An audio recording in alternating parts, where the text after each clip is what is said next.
When my mother said new beginnings, she sounded like she'd swallowed a cliché and was determined to make it true. She bought new curtains. She bought new mugs.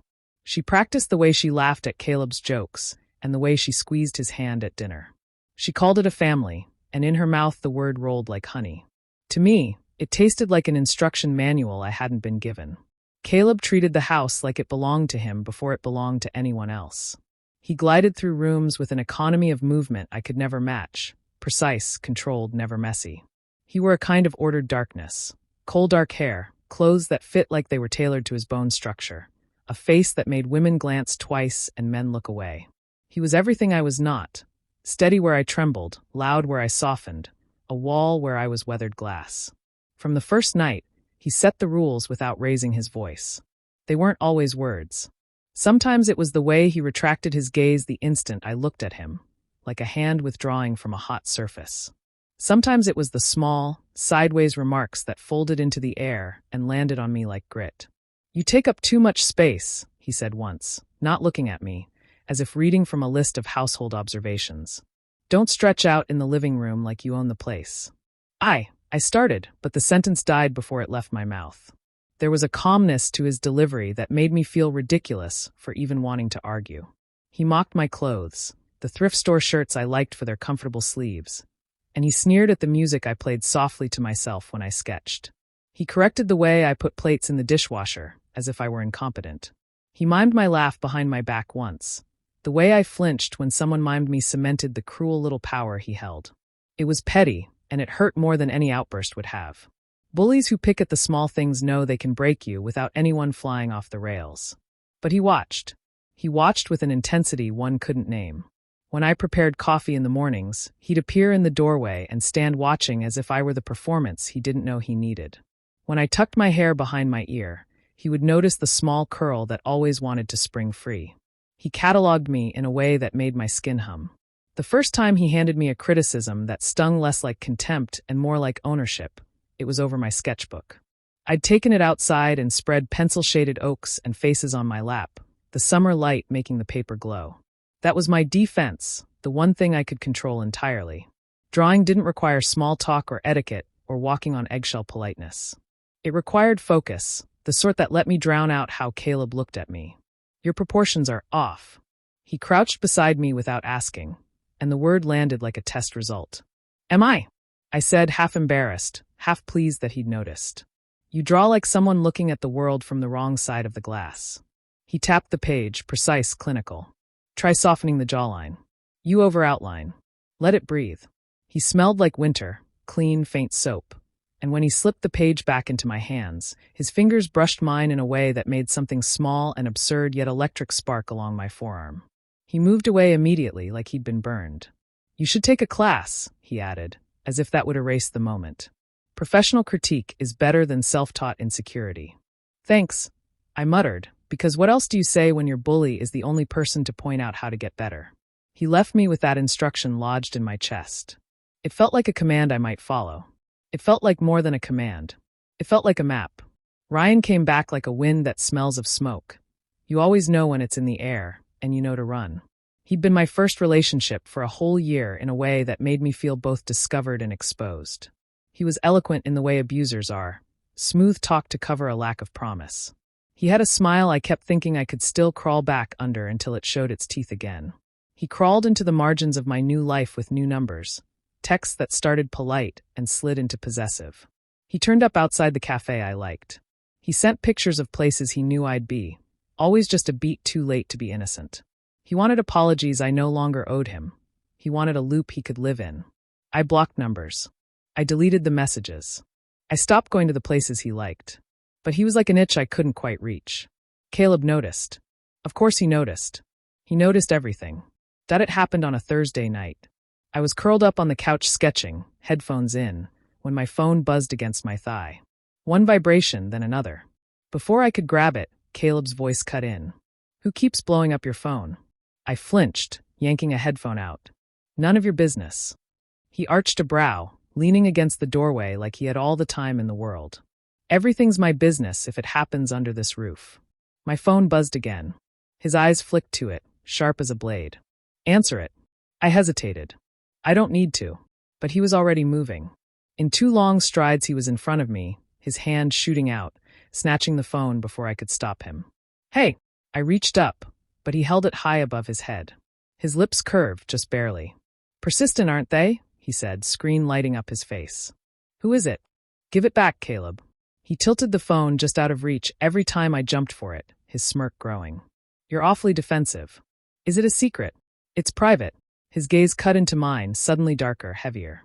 Who's texting you, Liam? The question landed like a stone in my stomach. I couldn't say Ryan's name. Not here. Not with Caleb staring at me like that. Like he already knew, like he'd tear the whole truth out of me if I slipped. I swallowed hard. Nobody important.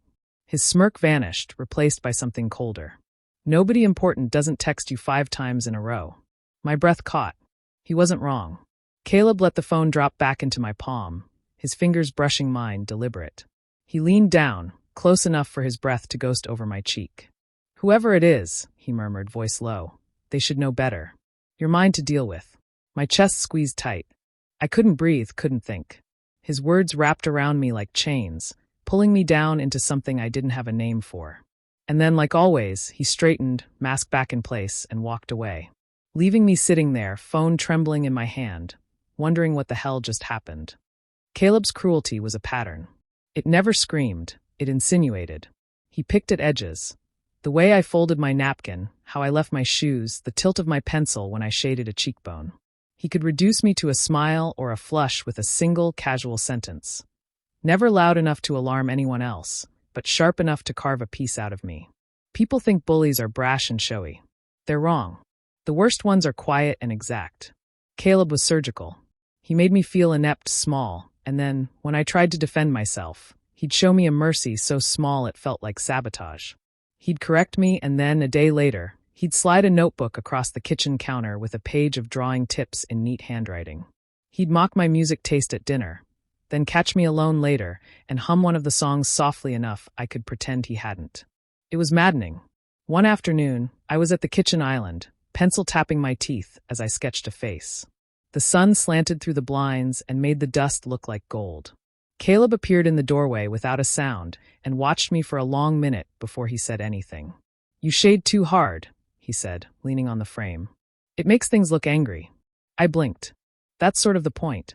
He smirked, but it didn't reach his eyes. Maybe your faces are always upset because you let people stomp over them. The accusation should have stung. Instead, it landed like a question that made me uncomfortable because it suggested he'd been watching more than he let on. Who stomped over who? I asked, trying to keep my voice steady. He didn't answer. He turned and was gone, leaving me with the pencils trembling in my hand. He noticed everything.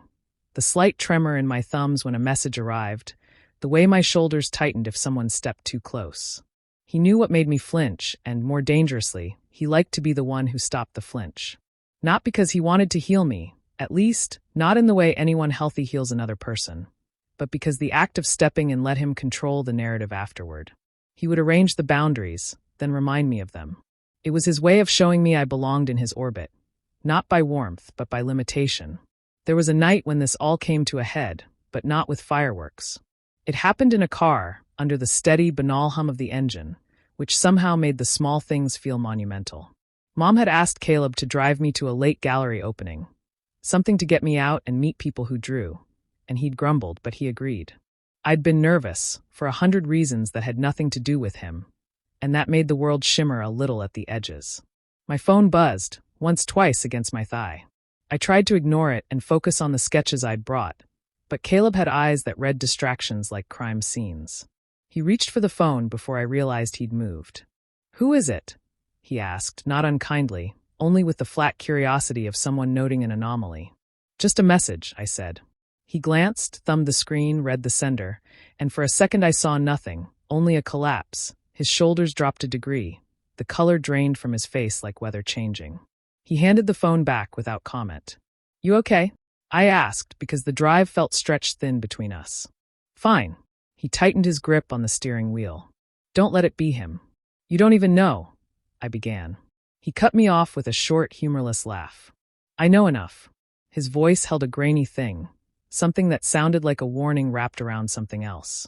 He didn't say who him was. He didn't have to. The word lived in a private place he didn't invite me into. We drove the rest of the way in a silence so loud it had weight. I tried to sketch, but my pencil lines blurred. At the gallery, people smiled and praised, and for a moment I felt buoyed by praise that wasn't him. Caleb stayed somewhat removed, polite to a fault, but his eyes kept finding me, protective and sharp.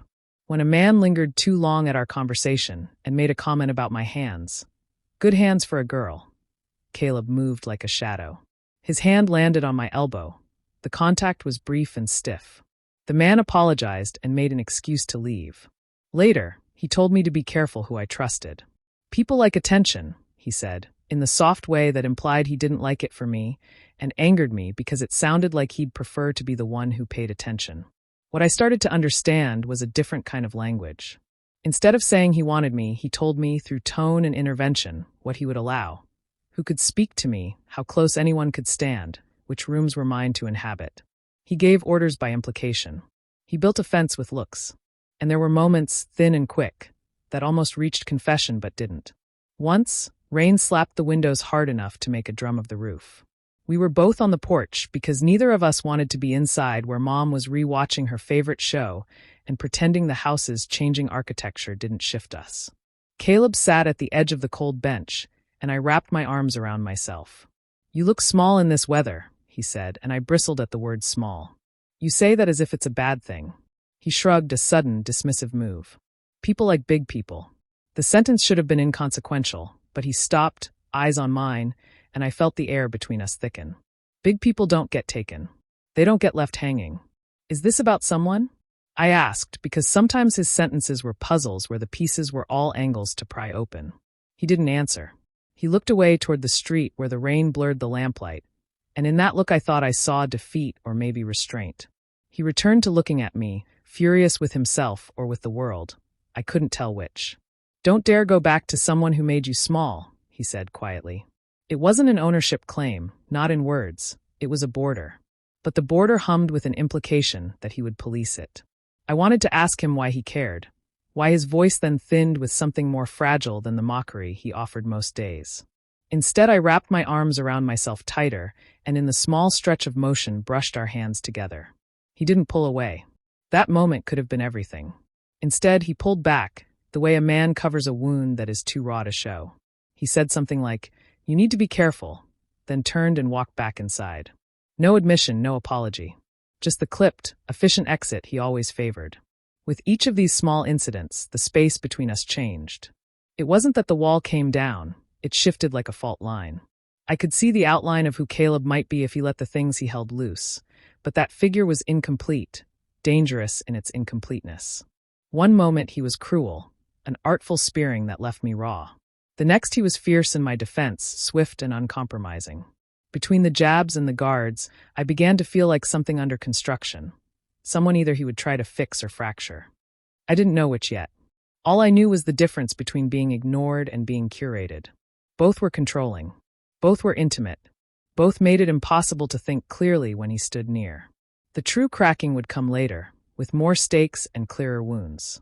For now, the story was small gestures and withheld confessions, and I spent my days learning to read the silences as much as the words. That perhaps was the cruelest education of all. Saturday afternoon, the house was buzzing with quiet. Mom had gone shopping, Caleb's dad was out golfing. For once, it was just the two of us.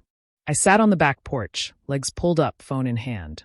My friend Eli had been texting me nonstop, asking about my sketches, about classes, about whether I'd come hang out. He wasn't flirty. Not really, but he had that easy charm that made people laugh too loud at his jokes, and sometimes I wondered if there was more under the surface. I shouldn't have been smiling at my phone. Not where Caleb could see. But I was. And of course, that's when the door creaked open. Caleb stepped out, a glass of water in hand, his gray t-shirt clinging to his chest from a recent workout. His hair was damp, pushed back, his skin glowing faintly from sweat. He leaned against the doorframe, silent, watching me like he always did before he spoke. "Who's that?" he asked finally, voice low. I jolted, clutching my phone to my chest. "No one." His eyebrow arched. "You don't grin like that at no one." Heat rose to my cheeks. "It's Eli. He's just a friend." Caleb pushed off the frame, stepping closer, the boards creaking under his weight. He stopped in front of me, too close, towering. Eli, he repeated, like the name tasted bad. He in your former school? Yeah. I tried to keep my voice steady. Why do you care? Because. He took the phone from my hand before I could stop him, thumb swiping across the screen. His expression tightened as he scrolled through the texts, jaw flexing. He calls you cute. I grabbed for the phone, but his grip was unyielding. Give it back, Caleb. He didn't. His eyes snapped to mine, sharp as glass. You like that? Him calling you that? I froze, breath caught in my throat. His voice wasn't mocking this time. It was something else. Something darker, more dangerous. He's my friend, I whispered. Friends don't look at you like that. Caleb's hand finally lowered, but he didn't give the phone back. He slipped it into his own pocket instead, like he had the right to it. Are you serious? My heart pounded. You can't just. I can. He cut me off, tone flat but seething underneath. If you're too stupid to see when someone wants more, then I'll see it for you. The words hit like a slap. God, Caleb, why does it matter? You hate me, remember? For the first time, he flinched. A tiny crack, but I saw it. His nostrils flared, his lips pressing tight, as if I'd said something he couldn't bear to hear. Then, in one swift motion, he leaned down until our faces were inches apart.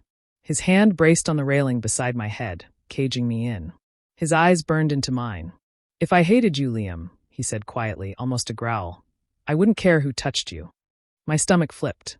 My breath stuttered out of me, shallow and sharp. He stayed there, close enough that I could feel the heat of his body, the faint trace of sweat and soap clinging to him. And then, just like always, he pulled back. The wall slammed down. He turned and walked inside, leaving me shaking, phone still in his pocket, my skin buzzing with the ghost of his closeness. I sat there on the porch long after, staring at the space he'd left behind, trying to convince myself that the tremor in my chest was fear, when it wasn't. I never liked parties. Even before my mom remarried and we moved into Caleb's world of private schools and polished staircases, I wasn't the type. Too many bodies pressed together, too many fake laughs, too much noise that made it hard to think. But Eli begged me to come.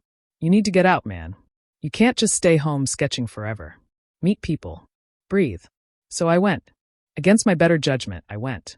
The house pulsed with bass, lights flickering across too many strangers. People danced in the living room, cups sloshing. The air smelled like cheap liquor and sweat. I stayed on the edges, clinging to my soda like a lifeline. I told myself I'd give it an hour, then leave. That's when I heard it. Liam. The sound of my name froze me cold. It wasn't Eli's voice. It was Ryan's. I turned, heart hammering, and there he was. Standing in the kitchen doorway like a ghost I thought I'd left behind.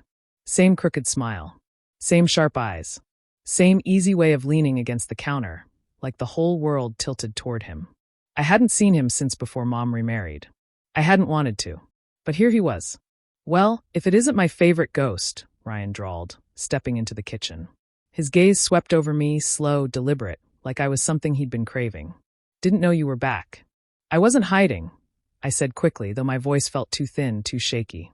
He chuckled, tilting his head. No. Funny. 'Cause you sure dropped off the face of the earth. His eyes flicked over my clothes, my posture. Guess new money keeps you busy, huh? Big house. Stepbrother. New life. Heat crawled up my neck. Don't start. Start what? He took another step closer, the distance shrinking. I'm just curious. Does your stepbrother know you used to run with me? Or is that one of those dirty little secrets you're keeping in your shiny new home? The words hit too close, too sharp. I flinched before I could stop myself. Ryan grinned like he'd been waiting for it. Still the same, huh? One poke and you fold. Cute. Don't call me that, I muttered. Why not? His hand lifted, brushing the hood of my sweatshirt like he owned it. Too casual. Too familiar. You used to like it. I jerked back, heart thudding. That was before. Before what? His grin widened, teeth flashing. Before your mom traded up? Before you got a new shiny stepbrother? He leaned in, voice dropping. Tell me, does he know how easy you are to corner? My stomach twisted. I glanced at the doorway, but no one was looking. No one ever looked when it mattered. Ryan's hand hovered close again, fingers brushing mine where I held my cup. You still get that look when you're nervous. Wide-eyed. Breathless.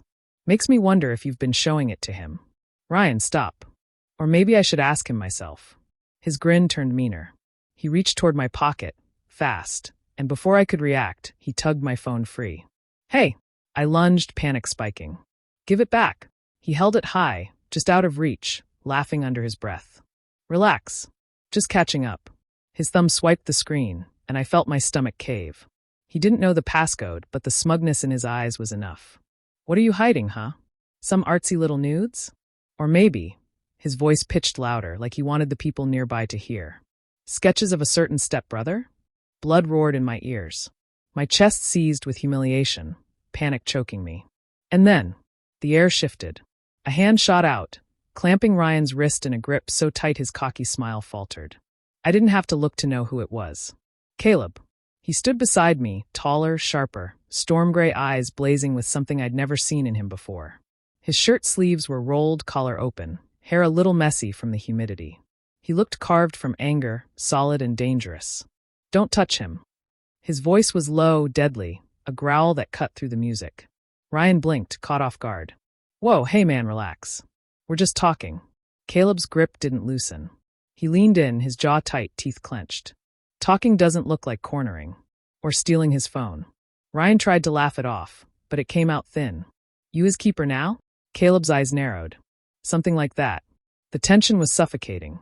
Even the crowd nearby had quieted, watching with wide eyes. Ryan's smirk wavered. He finally raised his free hand in mock surrender. Fine. Whatever. He's all yours. The words were meant to sting, to humiliate.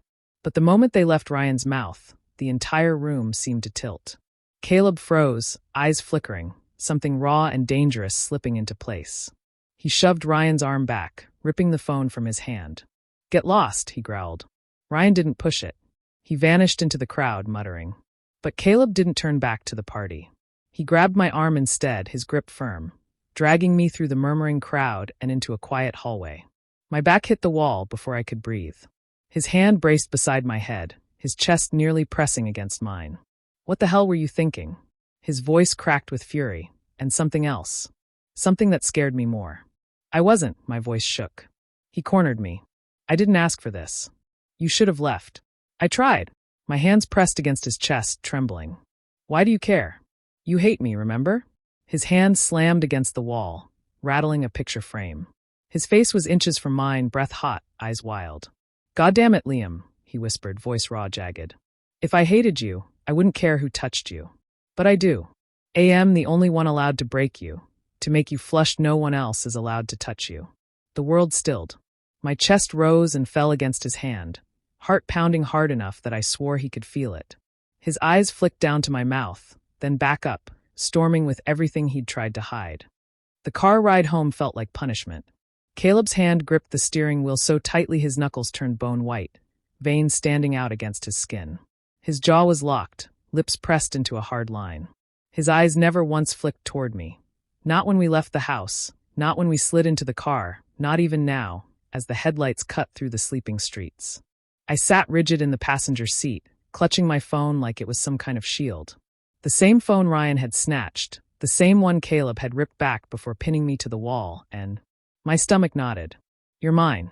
The words echoed, raw and dangerous, like they were branded into my skin. I opened my mouth once. Caleb, don't. That was all he said. One sharp word. Final. The air between us felt colder than the night outside. I pressed my lips shut and stared at the window, but my reflection only showed wide, confused eyes and flushed cheeks. I didn't try again. Caleb was a ghost. At school, he didn't wait for me in the mornings like he sometimes did. He didn't glance my way in the hall, didn't walk me home after. To everyone else, he was the same Caleb, popular, untouchable, too cool to care. To me, he was a shadow I couldn't reach. At home, it was worse. Dinner became a quiet routine of clinking silverware and stiff silence. He finished quickly, left his plate, and disappeared upstairs. His door stayed locked. If I passed him in the hall, he kept walking, eyes forward, like I wasn't even there. Every time I caught a glimpse of him, my chest tightened. I remembered his hand slamming beside my head, the heat of his breath against my cheek, the raw edge of his voice. You're mine. He hadn't looked at me since. Not once. It should have been a relief. He hated me again, just like before. Everything back in its neat little box. But it wasn't neat. It was unbearable.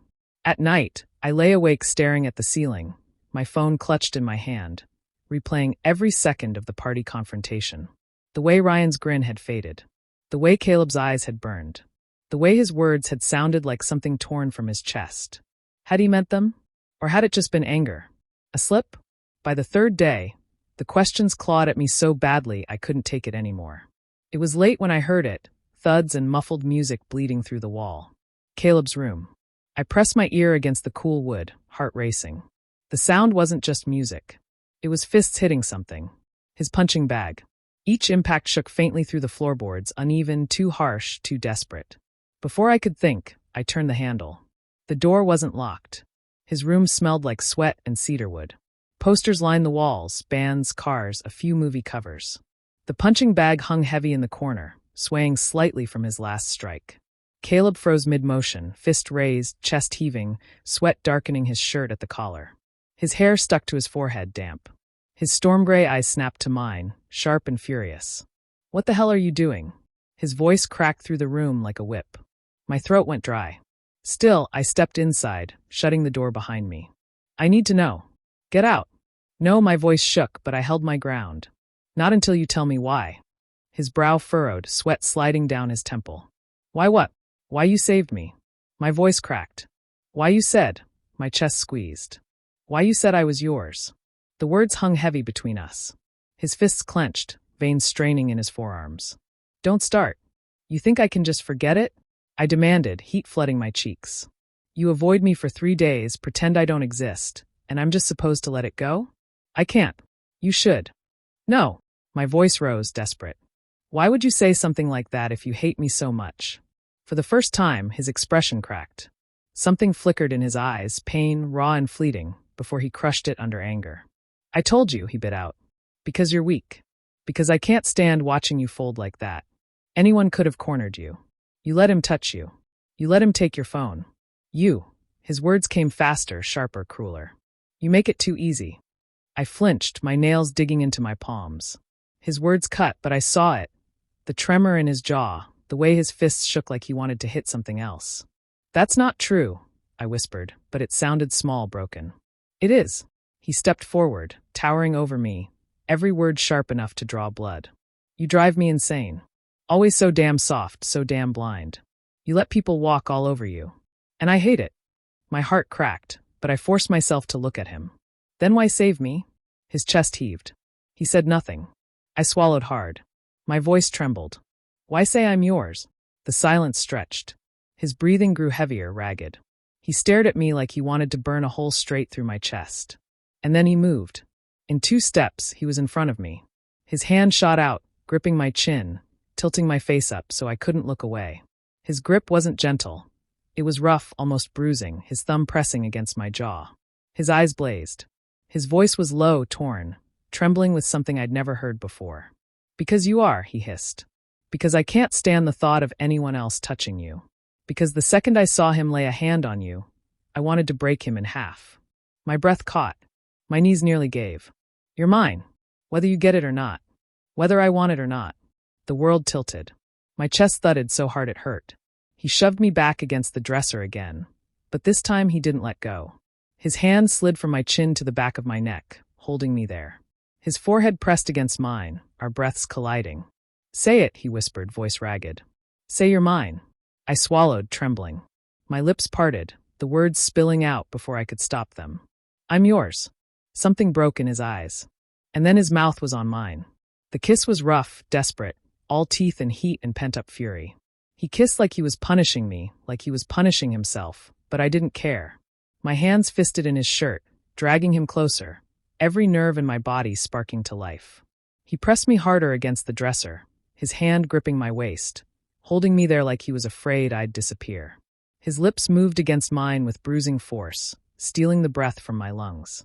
When he finally pulled back, we were both panting, our lips red, our chests heaving. His forehead still rested against mine, his grip still firm on the back of my neck. For the first time, he didn't run. It had been months since that night. The night Caleb kissed me like he wanted to break me and keep me all at once. Months since I pressed him against the edge of my dresser, trembling while his mouth crashed into mine, and every word he said afterward rewired the way I thought about him.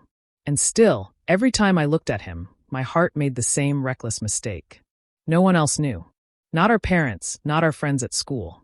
To everyone else, Caleb and I were just stepbrothers, aloof, barely tolerating each other in the same space. That was the part we played well, because we'd been practicing it long before anything happened between us. But in secret, he was mine. Or maybe more truthfully, I was his. At home, the lines we walked were razor thin. In front of Mom and his dad, Caleb was all sarcasm and indifference, still tossing out sharp comments like I was just the annoying stepbrother he had to endure. But when the lights went out and the house got quiet, my phone would buzz with a text. Kitchen. Now. Front porch. 2 minutes. Or my favorite, don't make me drag you out of bed. And I'd go. Always. Because whatever waited on the other side of that door, the smirk, the kiss, the fight that ended in his hands gripping my jaw like I belonged to him, it was better than the hollow silence of pretending I didn't crave him. Caleb had rules. No touches in front of our parents. No holding hands at school. No obvious stares. But he broke them more than I did. A hand pressing into the small of my back as he passed me in the hall. His hoodie forgotten on my chair, daring me to wear it to class. His voice lowering whenever he leaned in too close, whispering things that made my skin burn even in the middle of a crowded hallway. And every time he did, I'd hear the same words echo in my head, "You're mine." By the time spring slid toward summer, everyone thought Caleb hated me less. He didn't shove me into lockers anymore or trip me when no one was looking. The truth was stranger. He was everywhere. "Don't sit with him," he'd mutter if anyone else tried to join me at lunch. "Who's texting you?" he'd ask, yanking my phone straight out of my hand before I could answer. If I smiled at someone too long, his expression would darken, like he was seconds from dragging me out of the room. It was messed up, the way he guarded me. Messed up, the way I let him. But happiness has a way of drawing shadows. Mine had a name. Ryan. He didn't go to our school, not since Mom married Caleb's dad and I transferred. But somehow, he was everywhere I didn't want him to be. Once at a downtown cafe, where I nearly choked on my coffee when I spotted him leaning against the counter. Another time at the park, where he jogged past me with a wave that felt too planned. And the worst, showing up at a friend's birthday, slipping into the crowd like he belonged there. Small world, he always said, grinning like it wasn't coincidence. Caleb hated it. The few times Ryan brushed too close, Caleb's hand clamped around my shoulder, his voice a low growl. "Don't talk to him." I'd roll my eyes, but deep down, I felt the same cold dread. Ryan wasn't just hanging around. He was watching. Waiting. The night before finals, Caleb slipped into my room. No smirk. No usual swagger. He just climbed into my bed and lay down beside me, his shoulder brushing mine. "You okay?" I whispered. He didn't answer right away. Then, so low I almost didn't hear it. "My dad's an asshole." It was the first time he'd ever admitted something so raw. For once, I didn't tease or push. I just let him stay, let him rest his head on the same pillow, let him fall asleep with his fingers curled around the hem of my shirt like he was afraid I'd vanish. That was when I realized this wasn't just a game or obsession for him. Underneath the possessiveness, the sharp words, Caleb needed me. And God help me, I needed him back. A week before graduation, we ended up at a house party. Half the senior class crammed into someone's too big living room, music pounding, red cups everywhere. I lost track of Caleb somewhere between the kitchen and the dance floor, but he found me fast. He always did. His hand wrapped around my wrist, tugging me out the sliding glass door and into the dark backyard. "What are you doing?" I laughed, though my pulse spiked. "You were smiling too much in there," he muttered, pushing me back against the side of the house. "People were looking at you."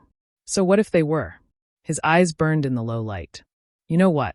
And then his mouth was on mine, hard, claiming desperate. My hand slid into his hair, pulling him closer, even as every nerve screamed we were being reckless. A twig cracked. My head jerked toward the sound, but Caleb didn't move, just tightened his grip. Through the shadows at the edge of the yard, I saw him. Ryan. He wasn't close enough to hear us, but he saw. His eyes caught mine, cold and sharp, before he turned and disappeared into the dark. My stomach dropped. "Caleb," I whispered, breaking the kiss. He saw. Caleb's jaw clenched. Let him. But I knew better. Ryan wouldn't stay quiet. The Friday before graduation, someone threw a huge party. The kind with too many lights, too much music, and too many people pretending they weren't nervous about the future. I wasn't planning to go, but Caleb showed up in my doorway, tossing me one of his jackets. You're coming. And when Caleb said something like that, I didn't argue. The house was packed. Music thumped through the walls, and laughter spilled into every corner. Caleb stayed close, hand brushing mine whenever the crowd pushed too tight. For once, it felt almost normal, like we were just another couple sneaking touches in public. Until I stepped outside for air. That's when I saw him. Ryan. Leaning against the fence like he belonged there, drink in hand, grin sharp as ever. Liam, he drawled, pushing off the post. Didn't expect to see you here. My pulse stuttered. What are you doing? Celebrating. Same as you. His eyes flicked over me, too knowing. Though I guess you've had your own private celebrations lately. My stomach dropped. What are you talking about? He stepped closer, too close. Come on, Liam. You think I don't notice? The way Caleb looks at you. The way you disappear together. You think people won't figure it out. I froze. His voice was too loud, his smirk too sharp. Then his hand darted out, fingers brushing my wrist. Unless, his smile curved. You'd rather come back to me. You remember what that was like, don't you? I yanked my hand back, anger finally sparking. Don't touch me. Or what? His grin widened. You'll call your brother to save you? Stepbrother. A voice cut in, low and dangerous. Caleb. He stood just behind Ryan, eyes like steel, fists clenched at his sides. Ryan laughed. Speak of the devil. Caleb didn't hesitate. He shoved Ryan back a step, pinning him with a glare that could burn through stone. Stay away from him. I mean it. Ryan's grin didn't falter. If anything, it sharpened. Or what? You'll hit me? Right here, in front of everyone. Caleb leaned in, his voice a lethal whisper I still heard from where I stood. If you ever touch him again, you'll regret it. Ryan's eyes flicked between us, realization dawning. Then he chuckled, shaking his head. Oh, this is rich. This is really rich. And in that instant, I knew. He wasn't going to keep this secret. Not for long. Caleb grabbed my wrist and pulled me away before I could say a word. We wove through the crowd, out the front door, into the night air. Caleb. Don't. His voice was rough, his grip bruising. Don't say anything. But I couldn't stop. He knows. I don't care. His jaw tightened, his eyes burning into mine. He's not going to touch you. He's not going to take you. You're mine. Do you hear me? His mouth crashed against mine before I could answer, hard and desperate, the kind of kiss that stole the air from my lungs. I clung to him, every nerve alive with panic and want. When he finally pulled back, his forehead pressed to mine, his breath ragged. He won't ruin this. I won't let him. But in the pit of my stomach, I knew Ryan wasn't finished. And graduation was only days away. Graduation day felt like stepping into a dream. The stadium was full, parents waving, tassels swinging in the hot June air. I'd made it. After all the changes, after Caleb crashing into my life like a storm, I was walking across that stage with a diploma in my hand. Mom was crying in the stands, trying to snap pictures with trembling hands. Caleb's father stood stiff, his applause sharp and cold when his son's name was called. Caleb didn't look at him. He only glanced my way, quick, secret, enough to set my chest on fire. When the ceremony ended and caps flew into the sky, I thought maybe, just maybe, we were safe. The crowd spilled across the lawn. Families hugging, students snapping photos, everyone buzzing with relief. Mom pulled me into her arms, smothering me with lipstick-stained kisses. I'm so proud of you, Liam. I smiled, dazed, my eyes flicking toward Caleb. He stood a few feet away, flanked by his father. His jaw was tight, shoulders tense under his gown.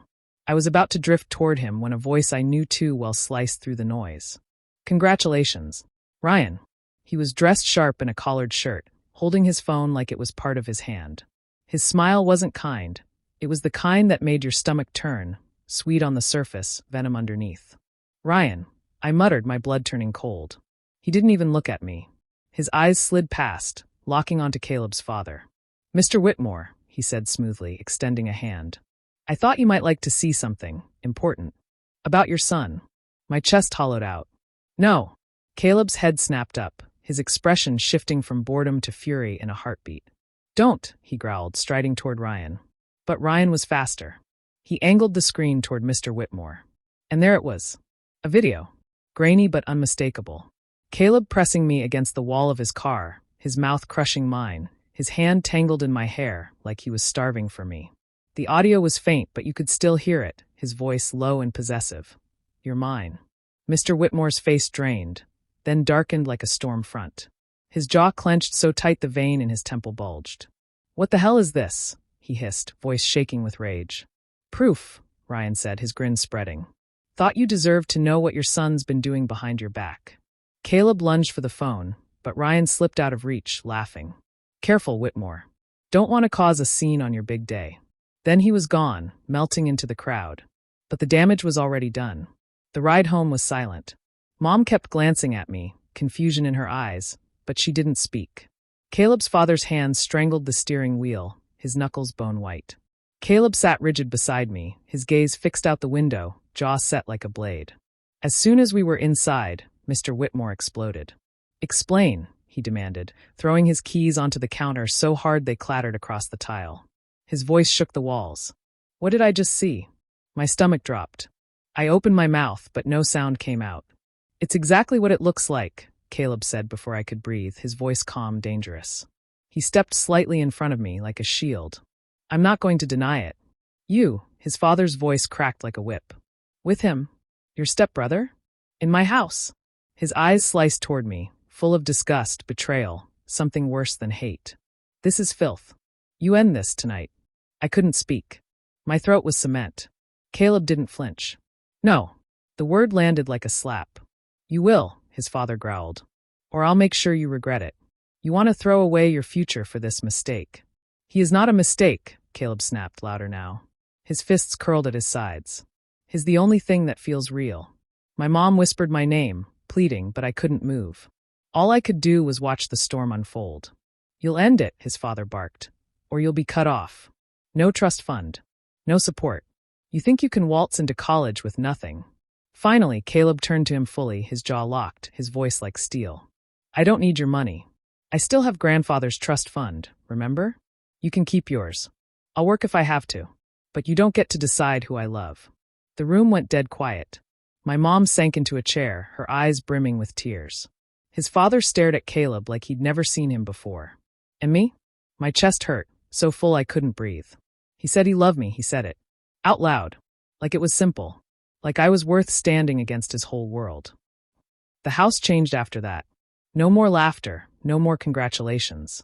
Meals were cold, eaten in silence. Caleb's father slammed doors, stomped down halls, pretended we didn't exist. My mom avoided my eyes, wringing her hands like she could squeeze the truth away. The air was heavy, suffocating. Every time I passed the dining room, I could feel the weight of their judgment pressing on me. But Caleb never wavered. Every night, he slipped into my room. Every morning, he stole a kiss before the house woke. When I broke under the guilt, whispering maybe we should stop, he pressed his forehead to mine and said, We're not stopping. We chose this. We keep choosing this. His certainty was my anchor. A week later, we were done waiting. Suitcases lined the hall. Boxes stacked by the door. The house echoed with finality. Mom stood by the stairs, her eyes swollen, lips trembling like she wanted to beg me to stay but couldn't find the words. Caleb's father stood in the living room, arms crossed, face carved from stone. Neither spoke. Neither blessed our leaving. Caleb grabbed my hand. His grip was warm, solid, unshakable. Ready? He asked, his voice steady. I looked back once. At my mom's broken expression. At his father's cold silence. At the house that had never really been a home. My chest ached, but when I turned to Caleb, the ache eased. Yeah, I whispered. I'm ready. We hauled our bags to the car. The engine roared to life, and the house shrank behind us. For the first time in weeks, I could breathe. The future was uncertain, college, jobs, whispers, fights, but none of it mattered. Not as long as Caleb's hand was in mine. Because he was mine. And I was his. No matter who tried to tear us apart.